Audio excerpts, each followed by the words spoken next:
Hello everybody, and welcome to this latest webinar from Omdia. Today's topic is taking a proactive approach to securing software as a service, SaaS, with SSPM. That's the technology that is that proactive security we're talking about. Our webinar is co-sponsored by Omdia and our partner, Adaptive Shield. My name is Rik Turner, and I'm a Senior Principal Analyst for Emerging Technologies at Omdia. And I want to thank you and everybody, in fact, for clicking in or logging in, or however you've got in, dialing in even today. Thank you very much indeed. Let's move things forward. Right. There are a few housekeeping things I need to go over with you. Couple of items. At the bottom of your audience console, there are multiple application widgets that you can use. So make sure you check these out during the webinar. A copy of today's slide deck and other valuable resources are available for download in the resource list widget. You might call it, we're in Oscars season still, so I suppose you could call it a goodie bag. Anyway, if you want to join us on Twitter, on your screen, on your console, and you can follow us using the hashtag, it's hashtag SaaS Security, so SaaS Security. You'll see it's quite a few capital S's, capital S, AA, capital S, and then Security. So there's quite a few, 3 capital S's in there. If you have any questions during the webinar, you can submit them through the Q&A widget, which is located on the left-hand side of your screen. All questions will be captured, so if we don't happen to get to them because there are too many questions coming in, we will endeavour to follow up via email. There's also going to be an on-demand version of this webinar, which will be available roughly 24 hours after we finish, and it can be accessed using the same audience link that was sent to you earlier. Finally, if you have any technical questions, just click on the help widget on the console there, where you can find answers to some of the most common problems. Okay, let's go ahead now and move it forward to my co-presenter today, the illustrious Maor bin, CEO and co-founder of Shield. Hello, Maor. How are you, sir? Thank you, Rick. Thank you. Yeah, super excited to be here. Yeah. Good stuff, sir. Good stuff. I'm looking forward to our conversation. Maor, as some of you may know, is a man of considerable experience in the whole wonderful world of SaaS security. Having previously been at a Casby vendor that we'll be talking about some time ago, and then also spending a few years at Proofpoint, the 800-pound gorilla of email security. So he's got quite a bit of experience there, so much so that I did consider actually putting a subtitle on this webinar, something along the lines of The Thoughts of Chairman Maor. But as he's not chairman and he's CEO, unfortunately that spoilt the whole joke. Never mind. Let's get started here. Here we go. Look, cloud security actually kind of started with SaaS. I'm assuming that all of you are familiar with the fact that there are effectively 3 delivery models for cloud for cloud computing, namely infrastructure as a service, platform as a service, and software as a service. Software as a service is the one we're talking about today, SaaS. And SaaS kind of came along first, or at least it grew faster. It actually did come along first because Salesforce, who are the big beast of SaaS even today, and they were founded way back in 1998 or 99. So that's how long SaaS has been around as a concept. Took a little while for that name to settle. They called it application service provision for a while. But in any case, it's been around for the longest, but more importantly, it grew much faster for a very good reason, that it was so darn easy to adopt. You signed up to it and you were in. basically you had to upload some of your data to get into, say, Salesforce. But once you did, you were up and running.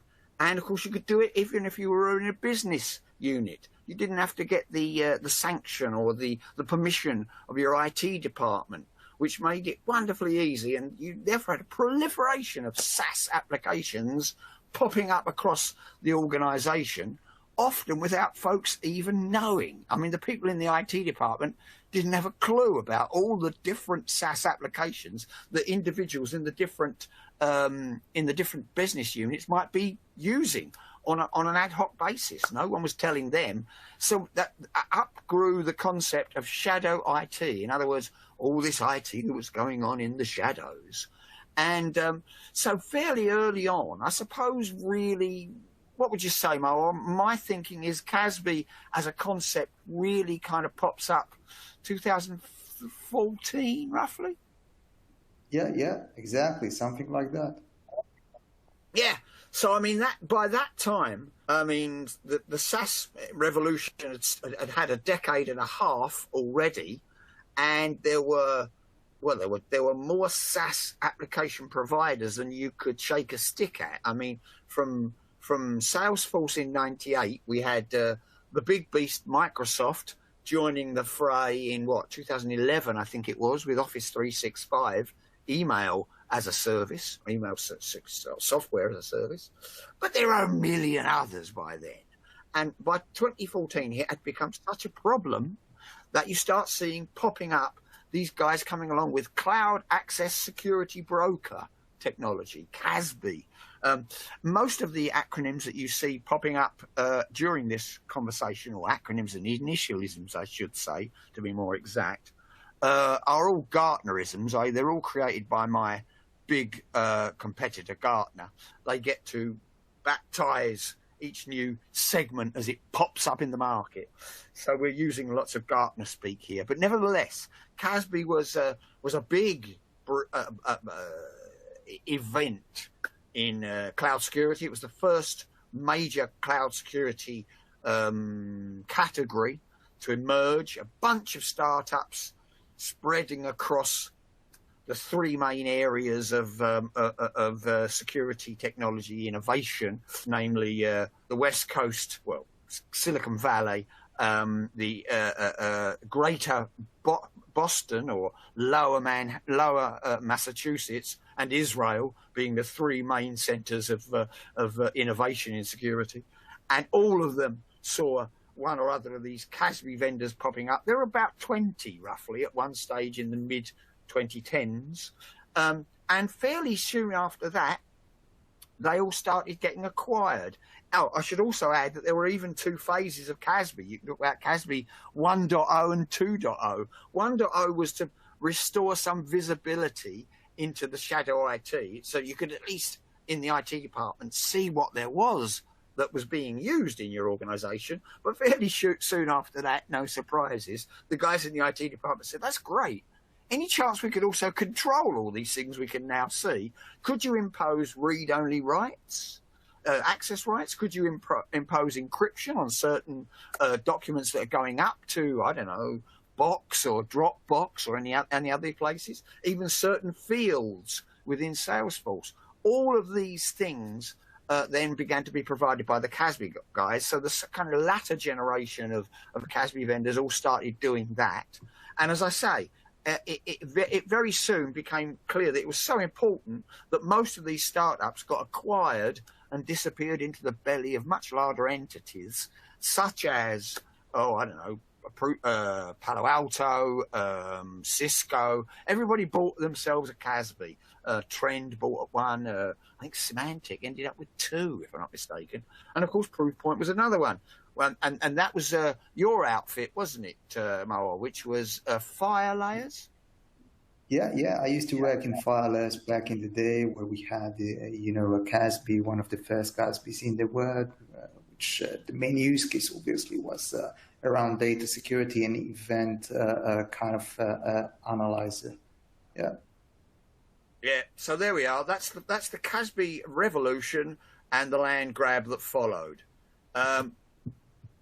Then you start seeing a lot more innovation suddenly popping up with IaaS, in other words, infrastructure as a service. And there's a good reason for this. Number one, I think IaaS took off later, or at least grew to be the big beast that it is today. It took off later because it's a more complicated thing to do. I mean, in other words, if it was just anyone in the organization could just sign up for Dropbox or Box or whatever, and just be up and running. With IaaS, your organization's developers are involved here. You're doing your own app dev, and you're either migrating applications you've already got on-prem and sticking them in an IaaS environment. Typically, AWS was the big one to begin with. Now Azure is a big competitor, and GCP, if they are to be believed, are coming up as number 3. So you're either migrating the lift and shift scenario of stuff you had on-prem, or increasingly these days, you're developing cloud-native applications for your organization. But it means all of your developers are also involved. It's a much bigger project. And so it took a while for organizations to really get comfortable with IaaS. That is clearly a situation that's changed now, and you start seeing now every Tom, Dick and Harry almost in the enterprise world is doing some level of app dev of their own, for their own internal use, their own employees across the planet who are now working from home and everywhere else, or for, of course, increasingly for their customers out there. Now, the explosion of e-commerce is well established already, long before today. But if anything, the pandemic has just really turbocharged that whole process. So now everybody's doing it. And we start seeing, therefore, this need for an increasing number of security capabilities for the infrastructure as a service world, the IaaS world. And I've just listed a few of them. I won't go through all of them. CWPP is Cloud Workload Protection Platform, another Gartnerism. And that's really the runtime security. It's like sitting in the workload within an IaaS environment, looking at all the traffic and saying, this looks bad, block that. We don't like that coming in. This shouldn't be communicating with that. Let's block that off. Let's protect it because there seems to be some dodgy exploit underway that we need to ban. So that's the runtime side of things. CSPM, I want to highlight that one. The others we can talk about later if you want, time permitting. But I wanted to particularly focus in on CSPM. It stands for Cloud Security Posture Management. It is a proactive capability that you use in IaaS and in PaaS. I mean, I could have included IaaS and PaaS here, but it's also for PaaS environments, so platform as a service environments. And effectively what it does is it goes out to across and surveys your entire estate of workloads, data stores, the S3 buckets and all those good things that you're using, and says, look, these are poorly configured, or the configuration has changed since we put this thing into production because suddenly a whole new department need to be able to access it. So you've opened up a bunch more access rights that weren't there when it went into production on day one, or whatever. A bunch of things changed. Some things have been escalated. Some things have been elevated. All of a sudden, half the company has access to this thing and they shouldn't have, or it's not necessary for them all to have that. So let's rein in and let's make it more compliant again with all the regulations, and let's minimize the attack surface of that workload or that data store. So that's a kind of a proactive approach for IaaS and PaaS also. And indeed, just recently, Mr. Gartner has been talking about, calling it a Swiss Army knife, if you like. I was tempted to use Tolkien language and talk about one ring to rule them all. But effectively, what you've got is, you've got all of those guys on the previous slide, all of these different capabilities, and we can go through them later if time permitting. They're all now getting lumped together under this Cloud Native Application Protection Platform, CNAP. And that's an acronym. I should have explained that an acronym is an abbreviation that you can pronounce as a word, whereas an initialism is an abbreviation that you can only read out the individual letters. The easy way to remember this, a nice mnemonic, is that NATO is an acronym, while USA is a mnemonic. Is an initialism. I suppose I should have to say that after Brexit, the UK is an anachronism. But that's a whole different conversation. We won't go into that. No politics today.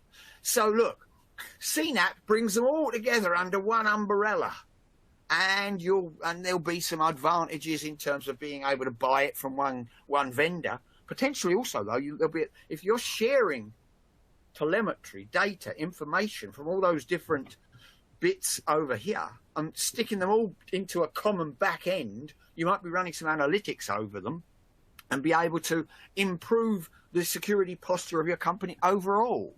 So there are some distinct advantages to that. But we've been diverging, digressing, I should say, into IaaS and PaaS security. Let's come back to SaaS, which is the object of the conversation. And you'll understand why I focused particularly on CSPM.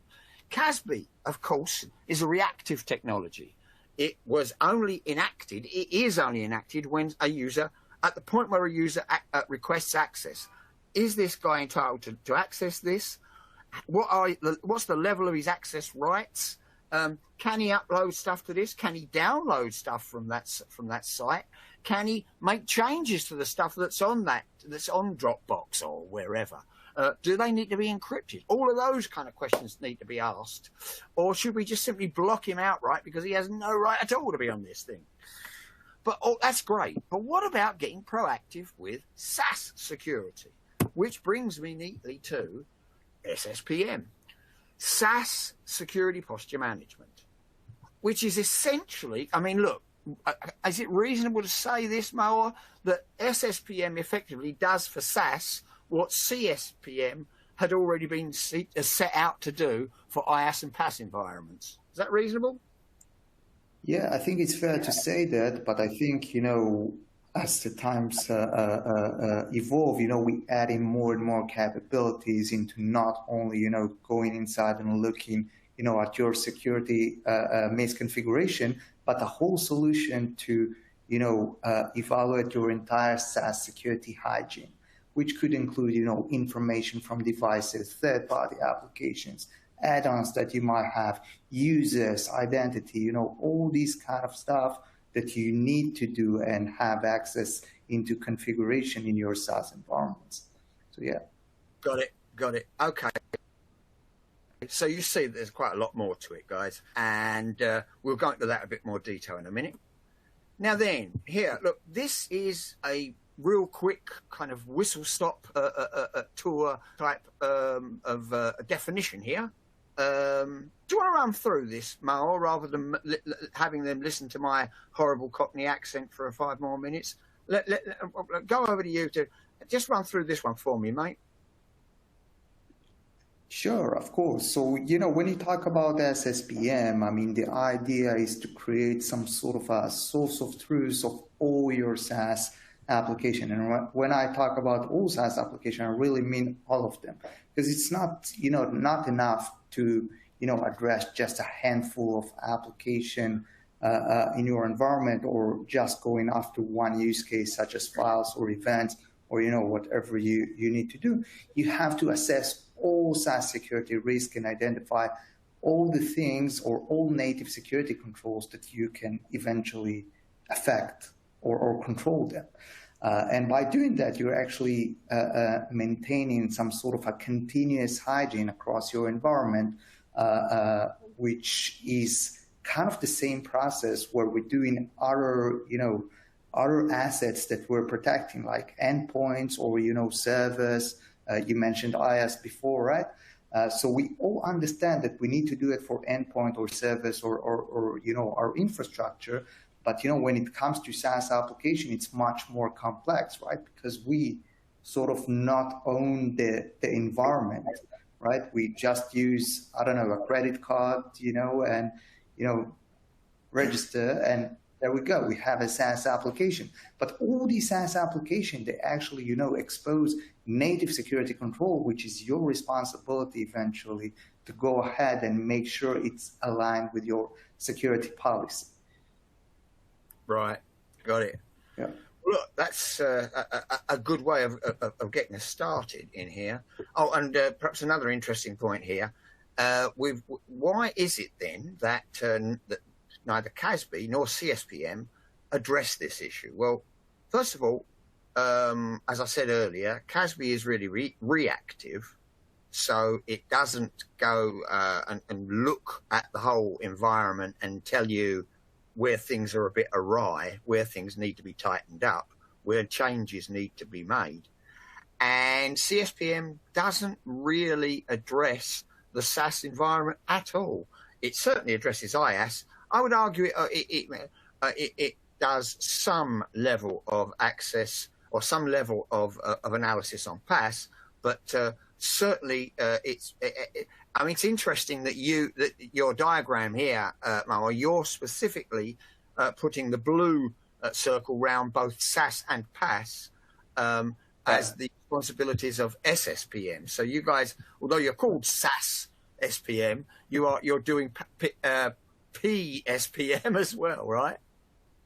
Well, I think that, when you talk about CSPM and you mentioned that, the main use case is on IaaS and PaaS, obviously, I think it's fair to say that the PaaS or the platforms they're covering, that its vendors are covering, are platform as a service that are related to IaaS, right? In your IaaS environment, whilst SSPM actually covers like platform as a service that are not that are individual, right? Oh, for right. example, Independent of any of the big.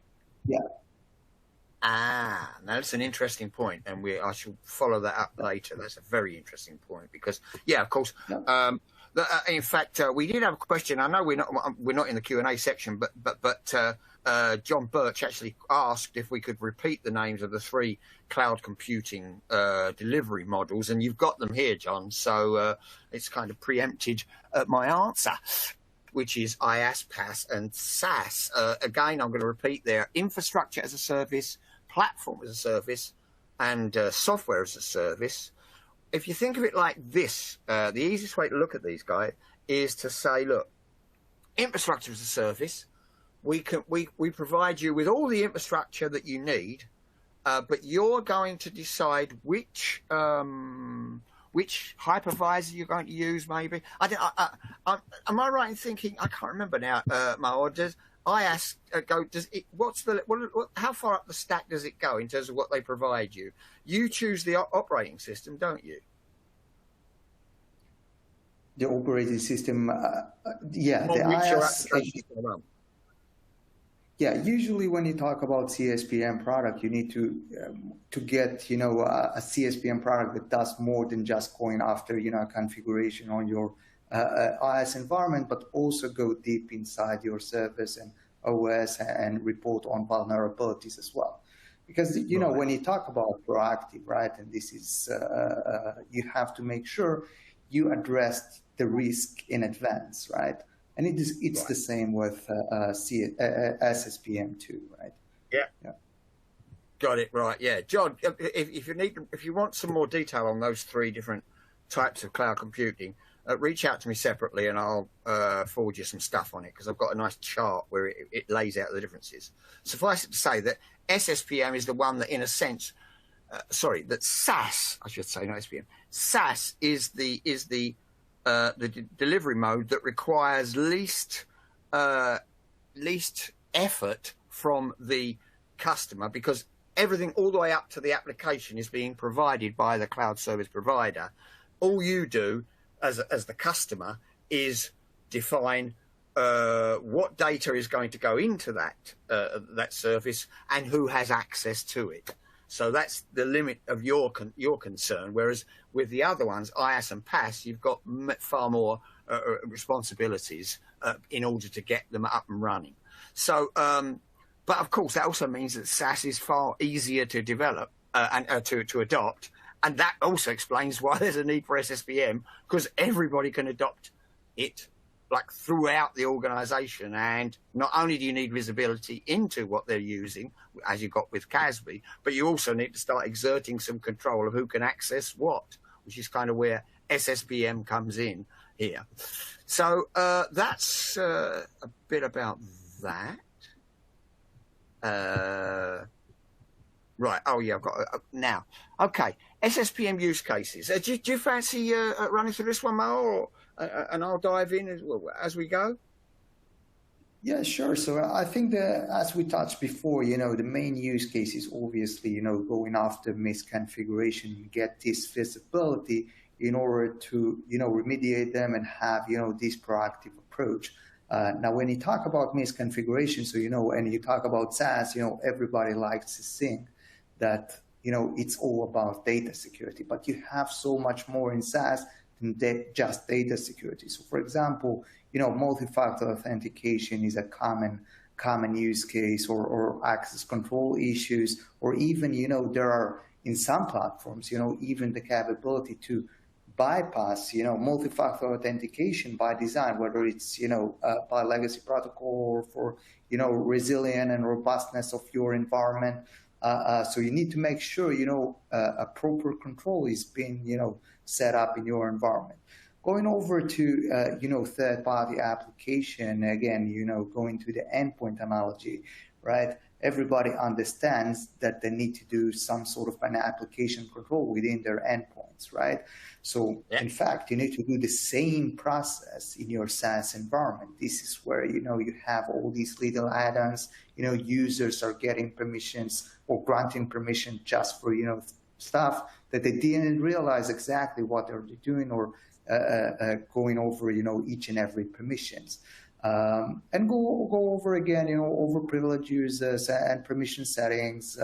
Eventually, when we log into SaaS, we do it from our endpoint.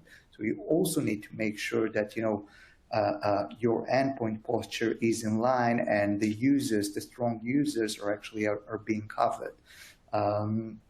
And last but not least, we're talking about privilege activity monitoring and admin, workflows of activity monitoring, whether it's, was a configuration change and you want to make it, you want to cross-ref it with the actual settings that are being monitored, etc. And yeah, that's mostly what it is. And when we dive into identity model, deep provisioning of users is also a huge part, because what we usually see in enterprises or organizations in general is, people leave the organization, they're being shut down of, a main kind of SaaS app, but eventually they still have resources in other SaaS applications. So you need to make sure that the provisioning process is not just like for one SaaS application, but covers, all of them. So yeah. Good point. Thank you. That's a good one. We're about, here we go. This is where we get to, dare I say it, the meat, where we actually talk about the survey. This is a survey that Adaptive Shield has carried out for the second year running. So this is the 2022 edition of the survey, and both times it was with it was carried out with members of the Cloud Security Alliance, CSA, which is clearly a logical place to go as a constituency of people who are interested in cloud security. So they've got these CISOs this year, 340. I was told it was 300 last year, so it's growing each year. So, expect that to continue to grow bit by bit over the next few years. And this is just a snapshot of where the respondents come from. No surprises that 25% of them were in the high-tech space. Those guys are going to be hyper aware, should we say, of SaaS, and therefore potentially also of the SaaS security issues. That way, because a lot of them, particularly if they are kind of on the kind of startup-y side of the world, they'll be using almost all of their applications potentially in SaaS mode, not having anything on-prem. And no surprises either that 22% come from the financial services arena, where obviously they are quite right. They were quite right to they are quite right, I should say, to be quite paranoid about security. Frankly, they're the ones that hold all the money. So quite right. So, but nonetheless, 53% coming from other areas, other verticals. So you've got a nice cross section there of the general economy, and this is useful, I think, as we will see going forward. Now, there you go. I'm not going to read all of this out for you. You'll be able to download the deck after the event, but it's no real surprise here to say that 42% of respondents knew for sure that they had an experience, some form of security incident due to a SaaS misconfiguration. In other words, misconfiguration. Am I right to say, Maor, that misconfigurations remain the main driver for SSPM, or would that be simplifying it too far?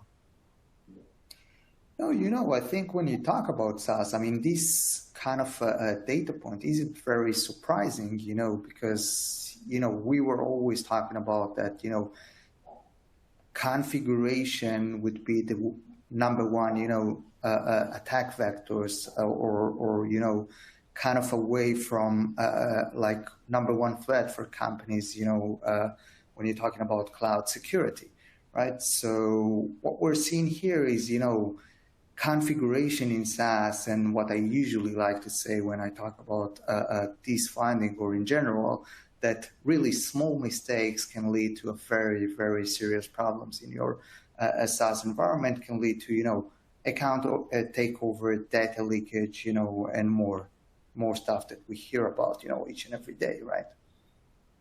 Yeah, indeed so, yeah. And it's very interesting, that little bit that we mentioned there, that it was 70% of orgs answering about IaaS misconfigurations had suffered anything, any form of security incident.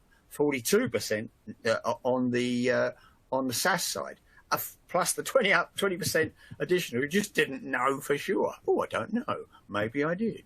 So that's an interesting one. Right, here we go. Yeah, when you say you don't know, Rik, when you say you don't know, it's usually a yes, right? I mean, absolutely. We're coming back. I keep referencing Donald Rumsfeld with his unknown unknowns, but I mean, really, it is, isn't it? Is well, maybe we did, maybe we did. We certainly had an incident. Maybe we got something misconfigured here. Yeah, no, you're right. And what caused these misconfigurations? Well, this is interesting. Lack of visibility being one of the big one, and with too many people having access. It's that same old story of SaaS is so darn easy, and once you've adopted it, someone in the next business unit says, "Oh, guys, you guys using that? Oh, can I have a look at that? That's great." And next thing you know, half the company is using something that nobody in IT even sanctioned or something, and so all of a sudden there's far too much access. It's what we used to call in the 60s the permissive society. And I'm afraid it's far too permissive in terms of access to all of these applications, and the lack of visibility causing misconfigurations. I'll leave you guys to read this yourselves, but you can see where we're going here. The misconfig of SaaS apps is clearly a major issue for a lot of our respondents. Now look. Investment in business-critical SaaS applications outpaces SaaS security tools and staff. No surprises here. Many people are rushing to acquire SaaS applications within their organisation just because they're so easy to do. But the SaaS security sector, I suppose most security sectors really are in catch-up, aren't they? It's usually the technology that enables the application or that enables something to happen. The functionality makes immense strides forward, Maor, and then the guys in security go, oh, now we better do something to actually secure this. It's not that unusual that SaaS security tools should lag behind the the adoption curve of SaaS applications, right? Yeah, no, I think what's beautiful about SaaS is that, each SaaS app is actually a word unto itself, right? And when we talk about business critical applications, we're not talking about business application solely, right? So it could be like business critical application could definitely be, Salesforce or Office 365, but can also be, applications like GitHub or Snowflake or, IT applications that support your overall operational day-to-day, right? And what is the relationship between GitHub and Salesforce? Can you find like common characteristics? I don't know. Probably not, right? Probably there are some. Probably most of them are not, right? So you need to find a way, and this is, I think, the main problem here is that each SaaS is kind of different than the other, right? And then it creates sort of a complexity and lack of knowledge base of an expertise in each one of them. Definitely. No, I fully appreciate that point. Yeah, very clear. Right, here we go. This is what people seem to use the term now, eye chart. I hope this is not too busy for you guys. Essentially, the point we're making here is that quite straightforward, really. Manual attempts to address the problem of detecting and remediating misconfigs is just ain't going to cut it, frankly. It's not going to be able to keep up with the number of SaaS applications, the type of misconfiguration problems that are going to be, even the number of users of the thing. I mean, it's trying to boil the ocean with every single SaaS application, assuming even that your team has the expertise to do this, because as Maor was saying, there's also this problem that each SaaS app can be radically different from the other ones, and your guys might not necessarily be an expert on every single SaaS app that is being used within your organization. Hence, we see the problems here. How often do you check your SaaS security configs? Well, we do it weekly. A quarter of people are doing it weekly. But look, there's 18% were doing it monthly, 15% quarterly. I mean, at that point, the potential there for problems just is huge, right? And similarly, how long does it take your company to manually fix? There you go. A quarter of them are managing it to do it within a week, a quarter within a day. But and then there's 15% that take a month to fix it once they've detected it. I mean, these guys have got problems. Yeah, Rick. How many people that? How many people, Rick, that clean their houses, once a quarter? Not many, right? Look, most of them, I know you're only saying that because my very untidy bookshelf sits behind me, and I'm continually being criticised by my wife for lack of organisation. But you're absolutely right. Yeah, no, you're right. I mean, things just what don't I'm saying get clean. is, exactly. You have to keep, on a certain level of hygiene, both in your house and your SaaS, right? I mean, it's really the same. So. Yeah. No, I agree with you 100%, definitely. Here we go, another one. This is quite good. What was it? Use of an SSPM reduces a timeline to detect and remediate. In other words, it is the productization and the automation, therefore, of what previously was manual, which automation is almost a leitmotif across security at the moment. But basically, because security problems, the long and the short of the security challenge at the moment is that there's too much to do with too few people and too little time. And so clearly, if you can use a SaaS, and these numbers show, once you introduce an SSPM, it improves dramatically your ability to detect and remediate these misconfiguration issues. And I think this slide kind of speaks for itself, don't you think, Maor? Yeah, I do, definitely. Yeah, Yeah, can't really argue with that. I mean, it's pretty much straightforward. What you would expect. Introduce SSPM, you're going to get to stuff quicker, and you're going to address it more quickly. Now, third-party app access is a top concern. I'd like you to explain what third-party app access means, if Maor. Yeah, sure. So we're talking here, when we're talking about third-party app access, we're talking about all these, small add-ons or applications that, ask for permissions to your SaaS environment. Now, I really like to compare it, and you know how much I love the analogy to endpoints and endpoint security. So I like to refer, to the third-party app access as the new executable. As you probably understand, like if I go ahead and send an email to you with an executable file, you're probably not going to click it, right? Because everybody understands that they shouldn't do that. But if I'll go ahead and send a link where you click on it, and you get a nice view where we ask permissions to your Office 365 or G Suite instance, because I'm gonna do neat calendar stuff for you. You're probably gonna click on it and provide the permissions without thinking twice. But eventually, what is going on in the background is there is a certain application that is executing code. Now we find it hard to understand that, because we're not really installing everything on our computer. It's behind the scenes, right? But someone is actually executing code over there with permissions to your SaaS app. So this is what we're talking about when we're talking about third-party access.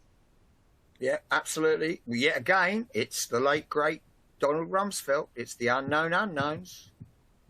Yeah, no, I don't take that point. I mean, this is so true. You don't even know what is accessing your application to enable a given web service or whatever. Yeah. Now then, how many of these guys are actually using or planning to use? Some decent numbers there. So, I mean, this is encouraging that nearly 2/3 of respondents are aware of SSPM and aware that they need to get it in. Some of them are already using it, 17%, but there's an additional 45% that are planning it within the next 2 years. That's a good result. At least it means that the SSPM message is getting out there, and that folks are aware that CASB is not enough in terms of securing SaaS environments, correct? Indeed, Rik. And I think it's more than that. I think people starting to realize, the CASB use case is more for data security. And again, going back to the endpoint analogy, right? You have DLP and you have, tools like Tenable or Rapid7 to, kind of maintain a continuous hygiene on your endpoint. So it's the same, really the same with SaaS security, right? Absolutely. And here are the takeaways. I'm not going to read these out for you guys. You can read them for yourselves, but these are a couple of your key takeaways here. Clearly, there's an automation mesh going on with SSPM, and basically it's visibility and security plus automation to make life easier for an already overworked security team, effectively. And so that's great. From here, I'm going to move to the audience Q&A. I just wanted to very quickly, we've got one here from Priya, who has asked, could we provide a quick recap of some of the acronyms? So before we get into the details of, here, I'm going to go back and try and run through some of these. So bear with me, Priya. Talk amongst yourselves. All right, here we go. So CASB, you already know, Cloud Access Security Broker. It's the effectively runtime security for SaaS applications. Then we have Cloud Workload Protection Platform, the runtime security for IaaS and PaaS security for applications. Sorry, IaaS and PaaS apps. Cloud Security Posture Management, the kind of returning things back to the factory settings after they've got changed after the app went into the wild. API, application programming interface. These are effectively the pipes between, if you wouldn't think of them that way, pipes between applications or pieces of code that enable them to communicate. There are people talking about us being in the API economy. In other words, there's so much communication now. Nobody these days is writing a great monolithic application and sticking it in the cloud, or indeed using just one application that is all self-sufficient and all encompassing. What Maor was just talking about with this third-party app access, suddenly you find you're using an app and it says, well, where are you? And you hit something that says map, and it's not even the same app that's giving you that map. It's actually gone to Google Maps, or it's gone to some other mapping application, and suddenly you're seeing that where all those hotels are on the map, but it's not even part of your hotel booking service. It's part of the mapping application that's accessing via API in order for this communication to work and for that service to be provided. You've got to check that, because APIs can be attacked.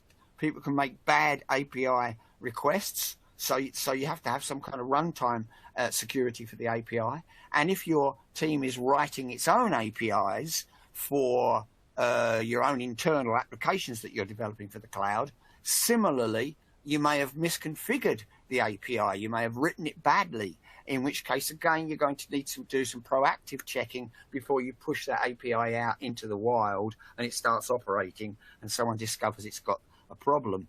CPM, I'm calling, this is Cloud Permissions Management. This is another kind of proactive technology that's bouncing around, that's basically going out and seeing and just surveying all of the permissions, access rights, in other words, that people have to all of the IaaS and PaaS applications that you have running in the cloud, which usually will be far too permissive. Therefore, you've got to rein them in, curtail them, so that you can reduce the attack surface again. And finally, IAC, that's infrastructure as code. People like Amazon or AWS, Azure and GCP, the Google version of cloud, all of them offer you now the ability to write the infrastructure into which you're going to slot your application. You write code which sets all that infrastructure up. Instead of some poor guy having to run around and say he needs three switches, 4 databases, 15 storage devices, all attached over this particular connection, in order for this application to run, that's all can now be done in code by the developer. You get it wrong, oh man, have you got problems? You've got vulnerabilities. And that is why IAC code also has to be checked for any misconfigurations. Now, CNAP, I've already said, it's Cloud Native Application Protection Platform. And I think that's about it. I think we've gone through all of the different ones. And of course, when you download, you'll get more details about SSPM, but it's SaaS Security Posture Management. So I'm going to come back to he says, the Q&A. Other questions? Right. Katarina says, how do you differentiate between the different SSPM providers? I'm going to let you take the first crack at that, Maor. Obviously, you're going to tell me that Adaptive Shield is best, and good luck to you. Why shouldn't you? But is there a whole universe of SSPM providers? How many of them are there, roughly? Yeah. Actually, there is a whole universe of SSPM provider, and each provider, tries to, tackle the problem in a different way. Some invest more in the analyzing of events, and some take, a more proactive approach. They all take proactive approaches. Eventually, what we bring to the table is first of all, the number of SaaS applications that we support out of the box. We have around 80 applications right now out of the box. this is the highest number in the market, and we keep adding new integration each and every month, not because, we work from day to night, but because we have the technology in place in order to support and scale up the number of integration we currently have. So yeah, it's all about, the different approaches and what is exactly covering your needs eventually. Yeah. But what you should be looking off is, one of the assets we're going to release as part of this webinar is the SSPM checklist, when you can see all the different items you should be looking when choosing your SSPM provider. Nice one. Yeah, that's useful. That's going to be useful. I hope that answered your question there, Katerina. And obviously, there's an element of caveat emptor. You've got to go out and kick the to see which one suits you best. But yeah, I think that checklist is certainly going to help from Adaptive Shield. Here's an interesting one from a slightly different constituency, shall we say. Maor, I'm going to give this one to you. And it is, Michael is asking, as a SaaS provider, how can we, his company in other words, utilize SSPM to check our own configuration? Oh, that's an interesting question. I think that's not what SSPM is all about. SSPM not coming to tell you as a provider which configuration you should be exposing to your customers, but should help your customers, spot, the configuration in their environment that you already decided they are important enough for you to expose. But I can shed some more light on that. Obviously, we know how good looks like, and usually, the must-haves are security features that are related to access control. Multi-factor authentication is most definitely a must. Some other issues that are related to data leakage protection, like if you have some sort of a dashboard that can be shared publicly, or files, or some resources that can be shared publicly, so you should have the right controls in place. And as a SaaS provider, I most definitely would recommend to use CSPM on your service. There you go. That's a good one. Thanks a lot for that. Here's a follow-up question about the third-party apps. Someone asks, how many third-party apps can be connected to your apps? To my understanding, that's kind of unlimited. There is no actual kind of ceiling to the number of third-party apps that can be connected to yours. Am I right, Maor? Absolutely. I think you're right, Rik. I mean, this is kind of what's the problem is all about, right? The amount of, third-party application or risk that you face in your day-to-day when dealing with SaaS application. It can be given, as a user consent, but also can be given, as an admin consent, which is deployed across all the users in the SaaS environment without even asking them. My thoughts entirely. Great stuff. Now, I wanted to... there's another one here, which I think is interesting. Someone brings up the fact that there have been a few breaches recently of SaaS applications. They used the example of HubSpot, which was breached recently, and they're asking whether that is something that SSPM could have helped with. Yes, most definitely. I think that, one of the use cases is actually, going after all these, misconfigurations or different, RUG stuff that you might see in your environment and, proactively fix them, right? So kind of maintain a security hygiene in your environment is essential, and a tool or an automated approach is definitely something that's going to help with that. Great stuff. There's one I'm going to take here, which is, can the zero trust approach apply for SaaS security? Now, I'll take this because obviously as an analyst, a day doesn't go by where I don't talk about zero trust. It's the zeitgeist. It's the spirit of the age. it is not a given technology, as the questioner quite rightly says. It is an approach to security. You could almost think about it as a mindset rather than an act or a philosophy, if you will, rather than a given technology. So if you adopt the zero trust approach, you then will go out and find technologies that enable it. And that can be in different areas. In the access world, it might be, I don't know, software-defined perimeter. It could be zero trust access or those kind of technologies. In the IaaS and PaaS worlds, it might be something like micro-segmentation to kind of reduce a priori the communication, the busyness of communications between multiple different parts of your infrastructure.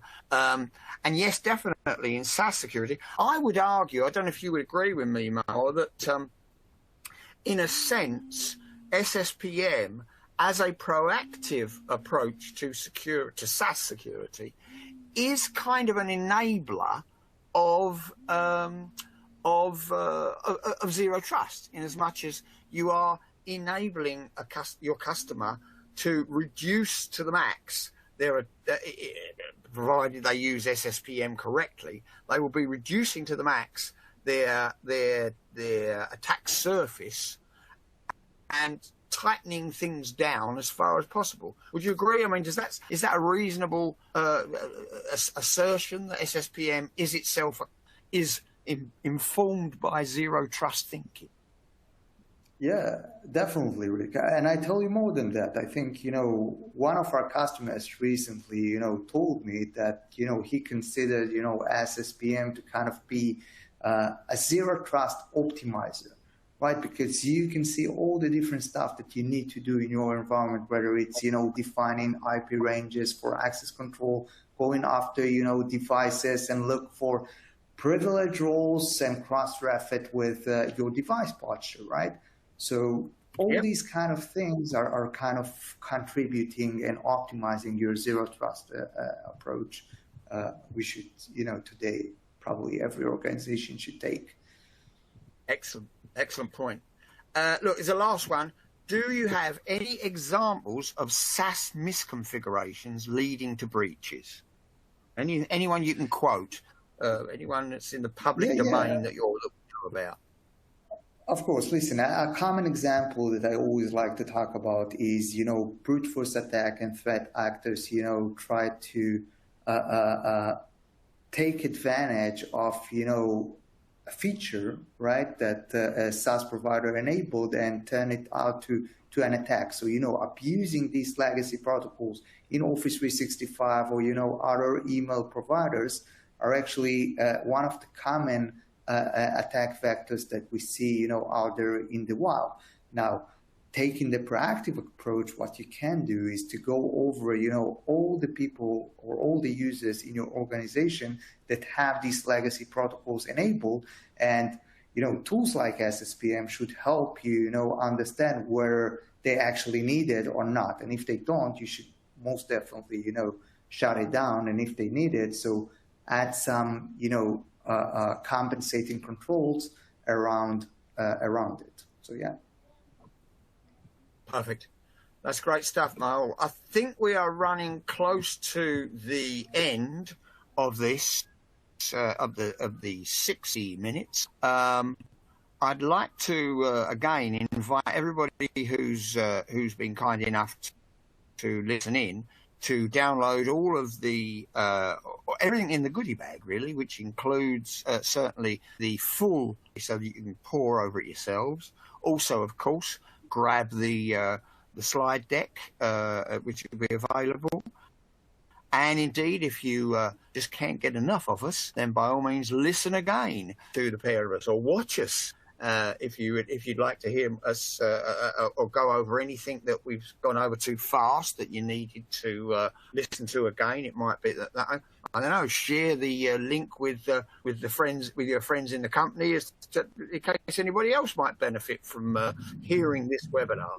It's been great talking to you. I will only say that, in case anybody's noticed that there's a guitar in my background, when Maor saw my guitar, he mentioned that he two is a guitarist. And we are actually considering in our next webinar with a couple of guitars to serenade you guys, in which case SSPM will then become SaaS Security Posture with music. But before that, it really does only behoves me now to thank you, Maor, very much for your time and your thoughts. I really enjoyed our conversation, and look forward to seeing you next time and to addressing all these good people on any future webinar that we get involved in. Thank you, Rik. Appreciate it, and thank you everybody for joining us today. Cheers all.